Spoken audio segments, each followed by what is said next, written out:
रामू काका के पास एक लेहरा गाय थी। वे प्रतिदिन सुबह ही इन गायों को दूधाह कर चराने के लिए निकल पड़ते थे। सुबह से लेकर शाम तक रामू काका गायों को लेकर इस गांव से उस गांव, तो कभी नदी किनारे तो कभी कभी इस जंगल से उस जंगल घूमा करते थे और दिन ढलते ही गांव की ओर निकल पड़ते थे। जब रामू काका गायों को चराने के लिए निकलते तो सत्तू और भुज्जा भरी के साथ ही कभी कभी दही, दूध आदि भी ले जाते और भूख लगने पर किसी पेड़ की छाया में बैठकर खाते पीते। रामू काका कभी भी अपने साथ पानी नहीं ले जाते और ना ही लोटा रखते।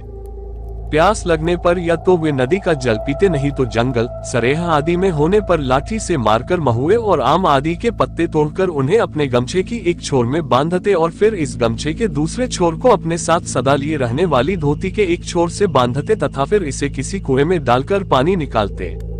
इस विधि को झोंझ कहते हैं। इसमें बहुत अधिक पानी तो नहीं निकलता, पर 2-3 बार में पीने भर का पानी अवश्य निकल आता है। एक बार की बात है कि रामू काका बीमार पड़ गए। अब उनके गाय गोरू को चराने कौन ले जाए। वे बहुत परेशान हुए, क्योंकि एक दिन भी इन गायों को चराने में देर होने पर यह बोलने लगती थी और खूंटे के पास हग मूत कर इतना चकल्लस करती थी कि खूंटे के आसपास की जगह सने गोबर माटी से भर उठती थी और जब तक इन्हें खोला नहीं जाता रंभाती रहती। एक दिन बीता, 2 दिन बीता, पर रामू काका की तबीयत ठीक नहीं हुई। रामू काका इन 2 दिनों में गायों के आगे पुआल या खांची में भूसा घास आदि डाल देती और पानी आदि दिखा देती, पर गाय प्यास लगने पर पानी तो पी लेती, पर पुआल आदि खाने का नाम नहीं लेती और बेचैनी से खूंटों के आसपास घूमा करती। इन 2 दिनों में तो कुछ गायों ने अपना पगहा भी तोड़ दिया और चरने के लिए भागने लगी। कैसे भी करके रामू काका ने इन गायों पर काबू किया। तीसरे दिन भी रामू काका की तबीयत जब ठीक नहीं हुई तो उन्होंने संदेशा भेजकर अपने ससुराल से अपने सरपुत्र रमेश को बुला लिया।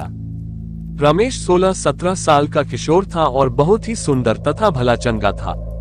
रमेश ने आते ही अपने फूफा का सारा काम संभाल लिया। रमेश बहुत ही समझदार लड़का था।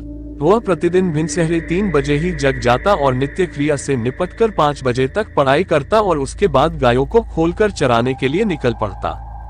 वह अपने साथ अपनी पुस्तकों का बेठन ले जाना कभी नहीं भूलता। किसी चरने वाली जगह पर गायों को चरता छोड़कर वह किसी पेड़ आदि की छाया में बैठकर पढ़ाई करता।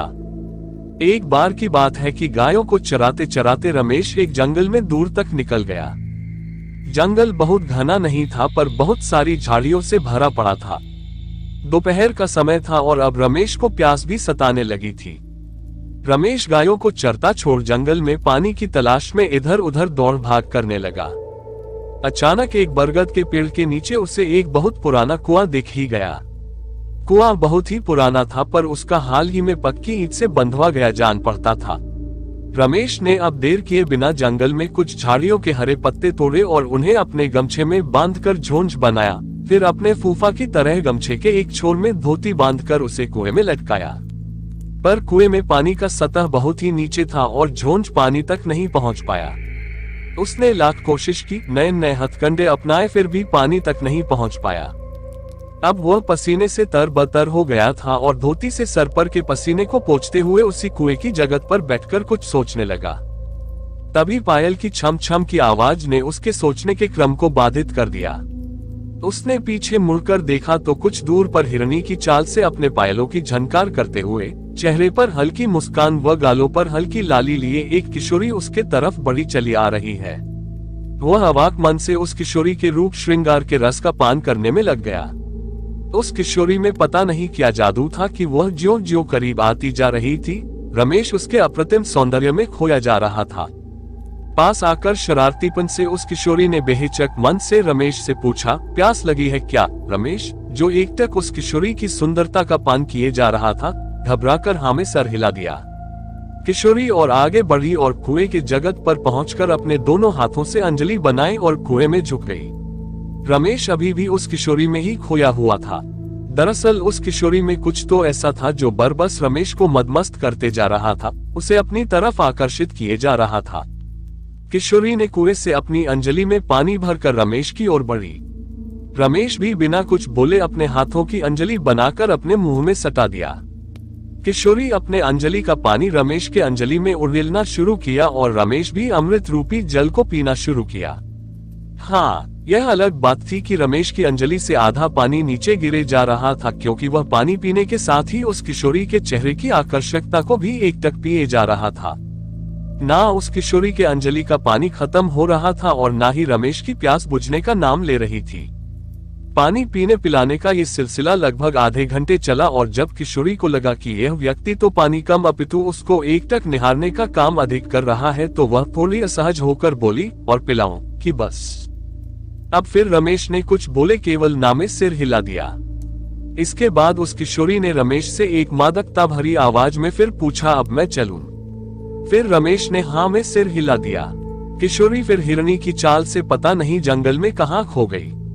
रमेश कुछ समय तक तो चुपचाप उस कुएं की जगत पर बैठा रहा और फिर अचानक पता नहीं क्या सूझा कि उठकर गायों की ओर चल दिया।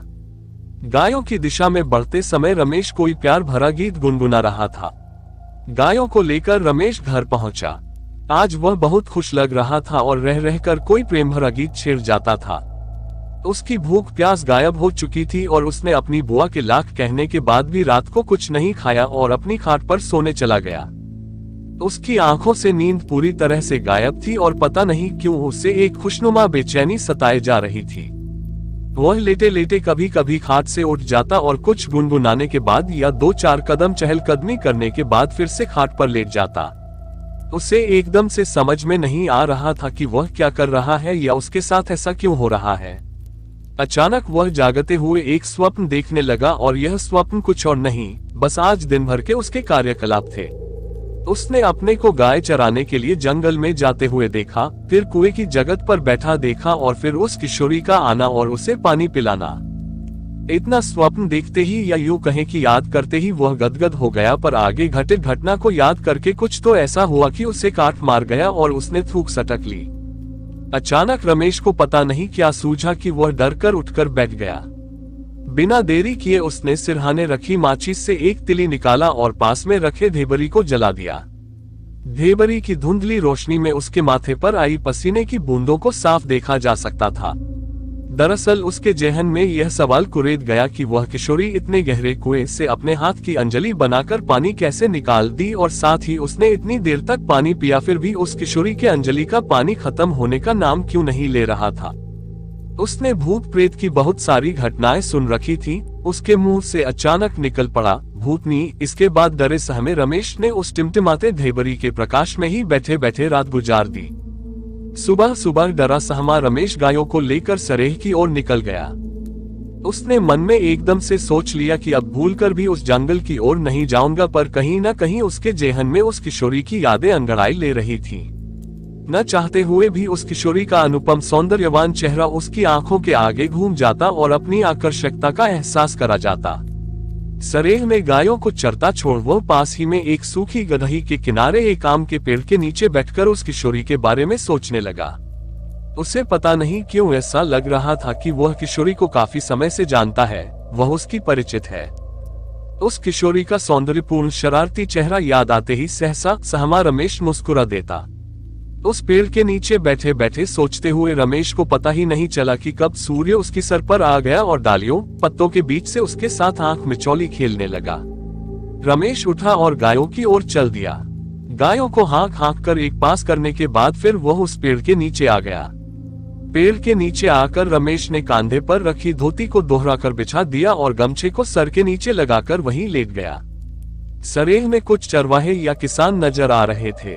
डरने की कोई बात नहीं थी क्योंकि दिन था और उस सूखी गढ़ी के एक किनारे रजमतिया काकी पेड़ों पर से गिरे सूखी लकड़ियों को एकत्र कर रही थी।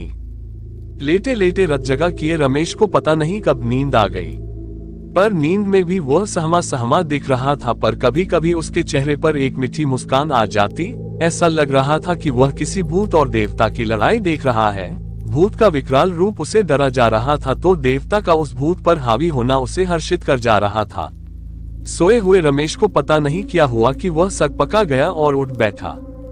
दरअसल उसे ऐसा लगा था कि कोई मखमली उंगलियों को उसके बालों में पिरो रहा है और रह रहकर उसे सहला रहा है। आसपास में किसी को न देखकर उसे यह भ्रम लगा, पर वह फिर से सोया नहीं और बैठकर फिर से उस किशोरी के बारे में सोचने लगा। अचानक एक तेज हवा उठी और सरसराते हुए इसके इर्द गिर्द चक्कर काटने लगी। हवा के उस चक्कर में उससे एक अजीब प्रेम की अनुभूति हो रही थी।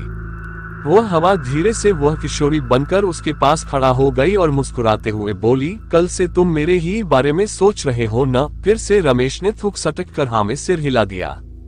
उस किशोरी ने खिलखिलाते हुए कहा, कोई अपनों से डरता है, मुझसे डरने की आवश्यकता नहीं। मैं आपको डराने नहीं आई हूँ बल्कि अपनापन का एहसास कराने आई हूँ। इसके बाद पता नहीं क्यों रमेश का डर कुछ कम हुआ और वह एकटक होकर फिर से उस किशोरी के अनुपम सौंदर्य का नेत्रपान करने लगा। ये सिलसिला कुछ देर चला और फिर से खिलखिलाती हुई वह किशोरी वहां से गायब हो गई। अब तो आए दिन रमेश उस किशोरी के साथ काफी समय बिताने लगा। वे दोनों अब खुलकर एक दूसरे से बात करने लगे थे। रमेश उसे इंसानी कहानियां, अपने गांव घर की बातें सुनाता और वह किशोरी अपने लोक की बात बताती, अपने जीवन के रोचकपूर्ण किस्से सुनाती। आखिर वे दोनों इतने करीब आ गए कि सदा के लिए एक साथ जीने मरने की कस्में खा लिए। दोस्तों, वीडियो कैसा लगा कमेंट में जरूर बताएं। अगर आप हमारे चैनल में नए आए हो तो लाइक, शेयर और सब्सक्राइब करके बेल आइकॉन को प्रेस कर देना ताकि आगे और भी नए नए रोचक वीडियो आप लोगों के पास सबसे पहले पहुंचे। तो चलिए मिलते हैं किसी नए वीडियो के साथ, तब तक के लिए धन्यवाद।